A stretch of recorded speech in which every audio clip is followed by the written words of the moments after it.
嗱，另外一個咧就係成日都問嘅，今次都收咗幾個問我嘅就係、做爸爸媽媽嘅都好有自律嘅，即係例如朝頭早起身一定會搞掂晒自己，食晒早餐，打點好晒就翻工啊！自己好有自律嘅，放假又會朝頭早起身做運動去跑步。咁相對咧，呢一種自律型嘅父母咧，如果遇到嗰個仔女係比較率性而行下好隨心所欲咧，你都遇到出事。因為嗰啲小朋友係好唔中意束縛啦，比較想生活輕鬆啲嘅，星期日咪 hea 下咯，瞓下覺啊，又或者中意玩咩咪玩咩咯。雖然話諗住朝頭早去踢波，但係今日又好似唔陰天唔想踢啦，不如就喺屋企打機。咁如果你係一個好有自律型嘅父母咧，你同仔女一定有衝突。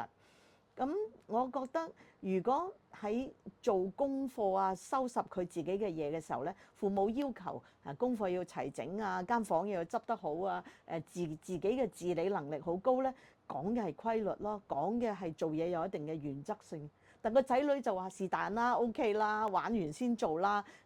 得啦，等等先啦咁。個父母越執着咧，個仔女咧就越逃避。嗱，我想話咧，如果用傳統嘅方法，如果佢係細，唔得，一定要做埋，唔做埋唔乜。咁其實呢啲咁嘅嚴厲嘅管制咧，對待一啲開心快活人，或者其實做人冇乜所謂嘅咧，你會發覺咧，佢就越嚟越想逃離現場。咁即係話咧，佢可能發閒渣走咗去啦，又或者咧，佢坐喺度望住你，但係佢個人在心不在。咁即係話其實你好似捉住嚿番梘，一揸住佢，又彈咗去，你係咪越嚟越猛？咁所以如果你明白到咁呢，喺我哋了解唔同性格嘅小朋友，我覺得父母亦都開始要知道，原來我係同佢有唔同嘅。咁個重點唔係遷就佢，你係要用你個仔女能夠接受嘅方法，從而教到佢你認為重要嘅嘢，唔係將你嘅方法硬銷俾佢。舉一個例。如果嗰個中意玩嘅小朋友，你要教佢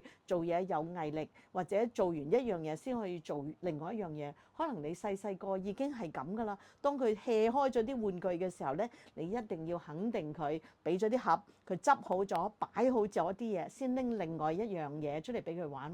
不過如果你遇到個伴侶係話冇所謂啦，由佢擺晒出嚟玩啦，玩完先執呢，